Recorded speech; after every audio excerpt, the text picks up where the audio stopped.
Here's a bit of Pride Month history this morning. It was on this day back in 1978 when the first rainbow pride flag was introduced. In San Francisco, activists hoisted the colorful flag high during the Gay and Lesbian Freedom Day parade, created by Gilbert Barker. The rainbow pride flag is now a worldwide symbol of queer pride and liberation. Since the 1969 Stonewall event to present-day pride marches, the LGBTQ+ community has made strides, but more progress is needed. Joining us this morning, we have Dr. Tyler Traister, assistant professor at Quinnipiac University School of Nursing. Thank you for joining us this morning. Yeah, thank you for having me. So over the years, there have been several points of major progress for the LGBTQ+ community. Can you touch on same-sex marriage? That's one of them. Yeah, so same-sex marriage was with the Supreme Court back in 2015, June 26, 2015. So it'll be an anniversary date tomorrow that we're looking at there. So that was a national ruling that allowed same-sex marriage to be legal in all 50 states. So a very pivotal moment here in the United States for us. And interestingly, what we saw from a health standpoint is actually the year following that, we saw a drop in adolescent suicides in those who identified as LGBTQ+.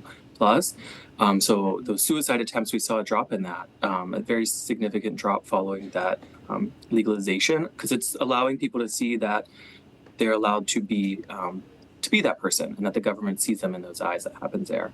So it certainly was a big moment forward for us in the queer community.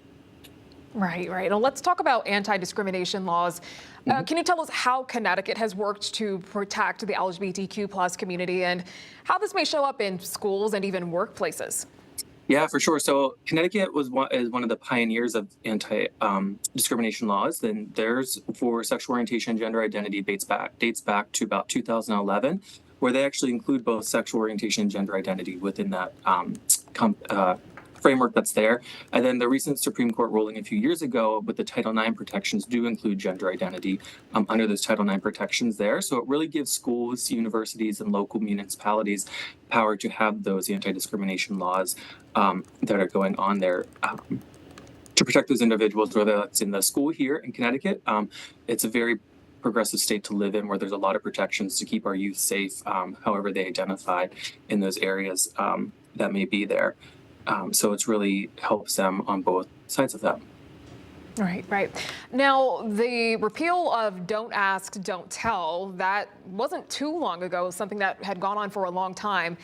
Can you explain how military inclusivity is now just another major point of progress for the community? Yeah, for sure. So Don't Ask, Don't Tell was repealed in 2011, and that is a huge moment for LGBTQ+ military and those serving our country because it allows them, again, to be themselves within the military there. I had a friend who was a lesbian who, till this day, who served in the military during that time, she gets worried about holding her partner's hand out in public because she still has that Don't Ask, Don't Tell ingrained in her mindset that's happening there. So it's really had some long-lasting impacts, but with that repeal, we're going to recruit a whole new generation of people who proudly want to serve their country, both being who they are and really opening up that world there. And it's also helped our VAs to help create more inclusive care in that environment as well, acknowledging that these people are going to come out later in life because of maybe hiding that down there. So really understanding that older adult geriatric spectrum, that now they may be caring for someone who's in their 60s or 70s who may just be coming out now as gay, bi, lesbian, or transgender. Yeah. Now, how has our state worked to uphold transgender rights? Yeah, so we're with our anti-discrimination laws that include gender identity that looks in there.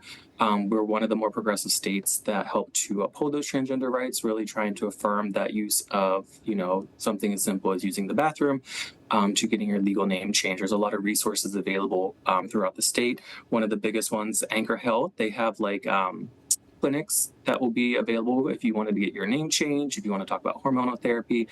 We have a lot of great resources both through our Department of Health here in the state and locally. Okay. And really quickly before we head out, can you share some resources available that may help people who are experiencing mental health issues within the LGBTQ+ community? Yeah, the National Suicide Hotline is a great place to start if you're ever feeling like there's something imminent that could happen to yourself. But another really great mental health resource is called the Trevor Project. They have a lot of great resources to connect you with local providers within that area that may be there. Again, national hotline that may be there. Somewhere local, if you're looking to get some help, could be Anchor Health. They're a primary care provider that's here who can definitely refer you to some really great LGBTQ+ sensitive providers who are specialists in that mental health to really help with that well-being, to give you the support that you need during that time there. So definitely a bunch of national and local resources. Thank you. All right. Thank you, Yeah. Dr. Traister, for sharing those resources, and thank you for joining us this morning. Yeah, thank you so much.